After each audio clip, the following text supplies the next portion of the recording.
Now this is just the outline, because what we're going to do is actually move some points over to that location.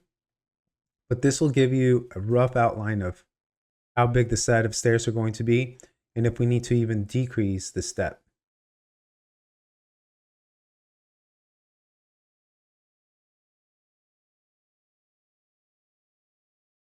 So we'll step the amplitude for the spiral out by 2.5.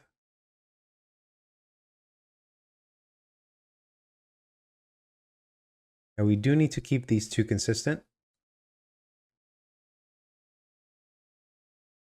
because depending on how many points we have, that's going to determine how many times we move out the pattern. All right, so here, let's now take the next step, which is creating the treads. So for the treads, what we need to do is divide this using horizontal frames. So I'll bring in the next component.